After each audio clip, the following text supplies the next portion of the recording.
Hadirin yang berbahagia, untuk membangun Indonesia maju, kita membutuhkan SDM, sumber daya manusia yang maju, yang unggul, yang handal. Yang di satu sisi bisa membantu menyelesaikan masalah-masalah mendasar, memenuhi kebutuhan dasar rakyat, tapi di sisi yang lain, kita juga butuh SDM yang mampu memenangkan persaingan global, mampu memenangkan kompetisi global. Indonesia maju tidak mungkin bisa kita capai tanpa SDM yang unggul, yang kompetitif. Saat ini ilmu pengetahuan dan teknologi berkembang sangat cepat, berubah sangat cepat, dan kita tidak bisa mengisolasi diri dari perkembangan tersebut. Revolusi industri 4.0 yang sedang berlangsung harus diantisipasi secara serius.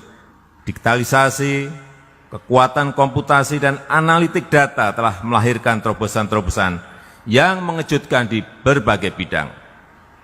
Teknologi cyber fisikal, misalnya, telah ditandai dengan munculnya autonomous vehicle, kendaraan tanpa awak, 3D printing, yang bisa membuat bangunan dan juga senjata dengan metode printing yang murah dan cepat.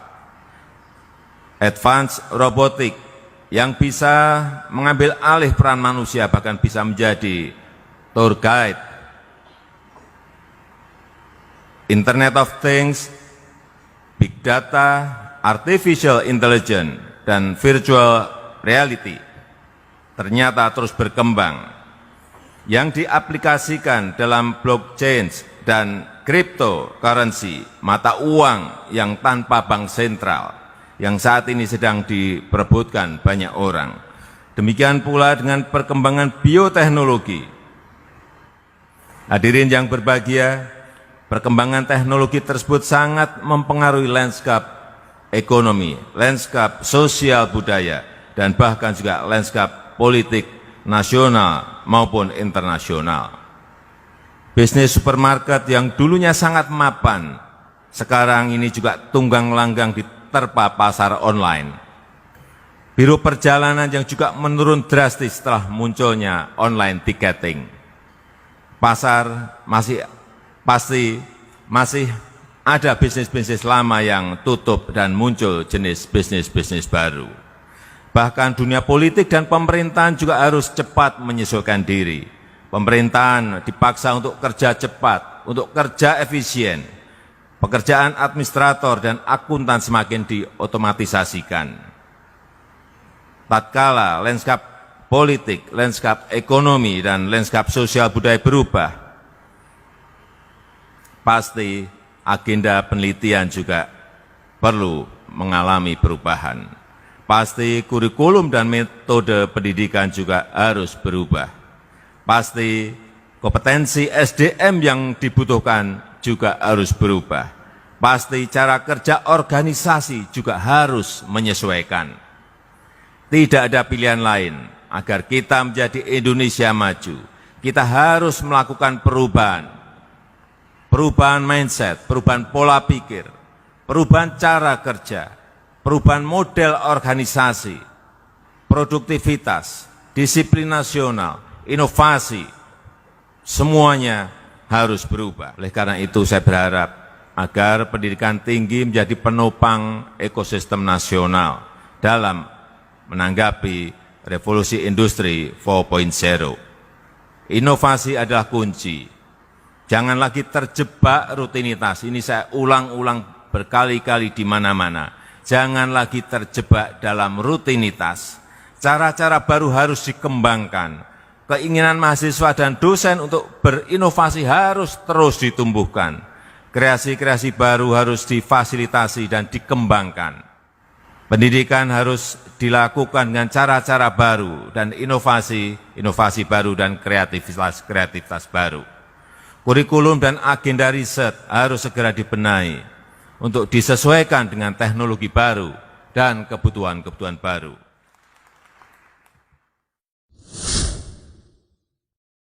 Terus Pak, apapun yang terjadi orang lain bisa karena gini, ada pepatah gini, lu bilang apa juga, kalau gua ada apa-apa kan lu nggak akan bisa bantu, gitu kan. Gua minta bantu belum tentu lu mau bantu, kan.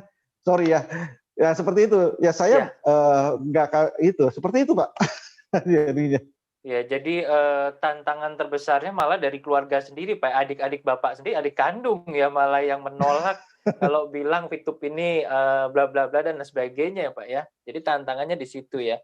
Mungkin Betul. selain itu juga mungkin ada suka dukanya, Pak. Mungkin Bapak happy di Fitup ini kenapa atau apa, bagaimana, Pak? Silakan. Oh iya Pak. Bagaimana saya tidak happy Pak di itu ini Pak. Saya bisa kenal dengan orang-orang yang saya nggak kenal, yang sekarang malah bisa jadi mungkin bukan hanya sebagai teman bisnis saja, mungkin bisa jadi saudara ya Pak. Dan itu Wow, bukan dari kota yang terdekat dari tetangga saya, tapi dari seluruh Indonesia Pak. luar Dari biasa mulai, ya. iya betul. Yang tadinya saya nggak tahu dia ada di Sumatera, dia ada di Nusa Tenggara, dia ada di Sulawesi, tapi sekarang mereka saya tahu dan saya kenal gitu kan. Dan mereka undang saya ke sana Pak. Jadi kalau Bapak ke sana mungkin bisa kuliner bareng, Pak ya, dengan Ya, mereka ya. ya Jalan-jalan ya. mungkin kalau saya minta tisu ke sana nggak dikasih Pak. Pasti ada ya, karena memang sudah jadi satu saudara ya di Fitup ini ya. Betul Wow, Pak. luar biasa. Jadi perubahannya cukup baik sekali ya di Fitup ini ya. Ya, Nah, mungkin selain itu ada nggak sih Pak perubahan hidup yang Bapak alami setelah Bapak ada di Fitup ini, Pak? wah ada dong Pak, jelas Pak. Ya sekarang seperti ini, ada beberapa lagi kemarin ada beberapa kewajiban yang saya harus selesaikan gitu kan.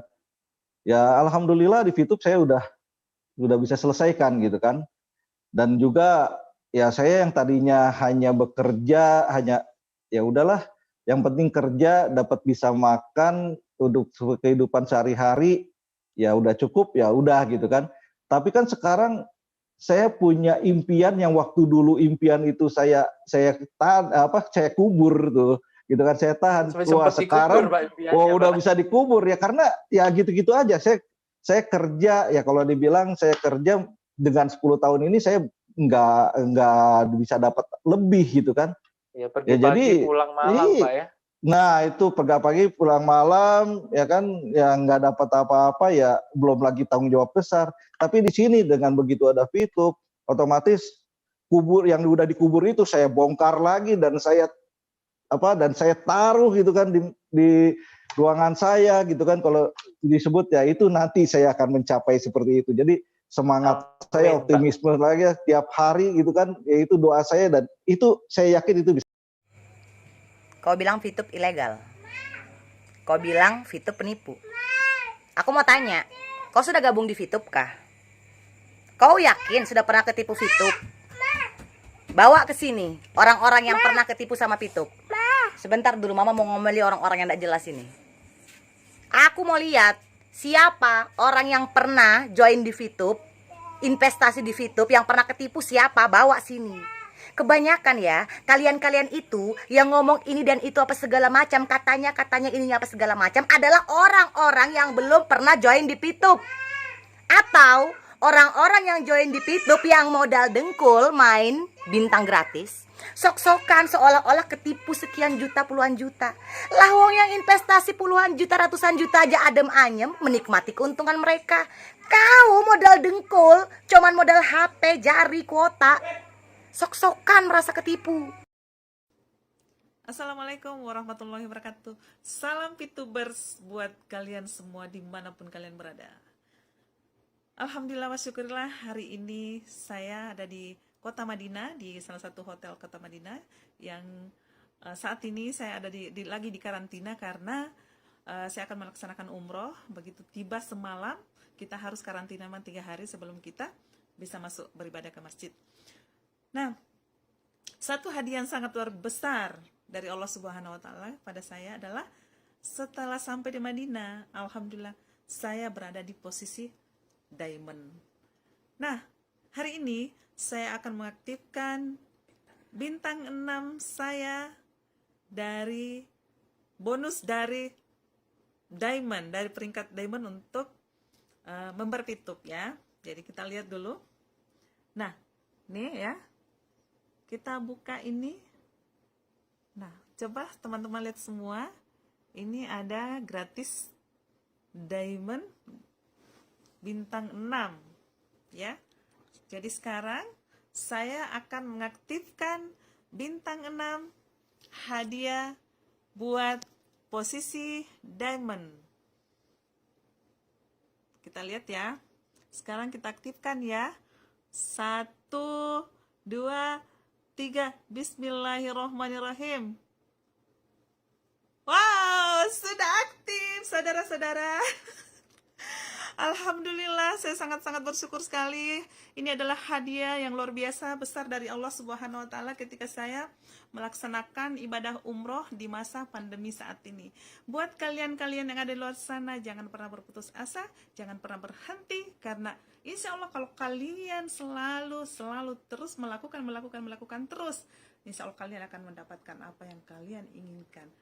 Go Diamond. Assalamualaikum warahmatullahi wabarakatuh. Halo VTubers, ini yang dicari-cari, yang katanya ilegal itu ya. Nah, saya akan infokan hal luar biasa. Ini ada nama perusahaan Future Viewtech, NPWP-nya dan NIB. Nah, kok bisa saya ketemu ini dan di mana, saya akan jelaskan. So, dengarkan sampai habis. YouTube ilegal atau tidak, Anda tentukan sendiri ya. Saya mau kasih tahu NIB itu apa. Nah, ini penjelasannya ya. Mirip dengan NIK bagi penduduk Indonesia, NIB adalah nomor identitas sebagai sebuah perusahaan. Fungsi NIB ini menggantikan beberapa izin sebelumnya.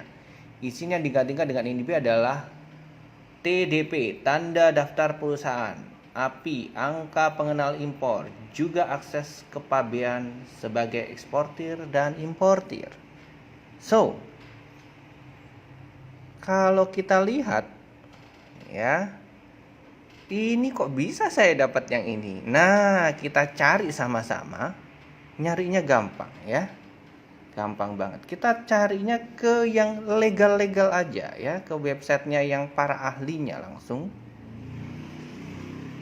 Nah, kita cek langsung ke INSW. Bagi yang belum tahu, INSW adalah official website Indonesian National Single ya. Yang punya ini adalah Kementerian Keuangan. Oke, kita cek saja langsung ke websitenya. Oke, sebentar ya. Bener nggak? Ilegal jangan-jangan VTube ini. Oke, nah ini dia websitenya ya. Kita cek di bagian tracking. Oke, di tracking ini kita tracking NIB-nya. Setelah kita tracking NIB-nya, kita lihat di sini ya. Kita masukin nomor induk berusahanya. Nah, nah ini nomornya ya. Saya sudah copy, saya paste langsung. MAP, captcha-nya saya masukkan ya. Nah, ini dia, kita submit. Muncul enggak ya? Nah, ini dia. Inilah saya kenapa bisa menemukannya ya. PT Future Viewtech. Kategorinya waktu penerbitan OSS. Apa itu OSS? OSS itu adalah online single submission ya, sebuah perizinan usaha terintegrasi secara elektronik. Nah, OSS. Kemudian ada juga CEISA, itu adalah aplikasi penghubung pengguna jasa dengan bea cukai. Ya, kalau kita lihat ini November 2020. So, VTube legal atau ilegal? Apakah VTube patut diperjuangkan? Khususnya bersama 5 minutes. Ya. Yang kemarin-kemarin katanya VTube ilegal, Agustus ditutup, Desember ditutup, Januari ditutup. Ya, kita lihat deh ya. So, tentukan sendiri. Sampai ketemu di Diamond. Semua member VTube yang menjalankan bisnis VTube, buat semua haters memperhatikan kita, buat semua haters ngintipin kerjaan kita, buat semua pembenci VTube ngawasin kita. Tapi ingat baik-baik, pesan saya cuma satu, jangan pedulikan. Pesan saya cuma satu, jangan pedulikan. Mereka tidak akan pernah punya power kalau Anda tidak perhatikan. Mereka akan kejam ketika Anda cuekin. Kayak saya gini loh, cuek. Ya, fokus sama hasil yang kita sedang perjuangkan. Fokus sama hasil yang sedang kita perjuangkan.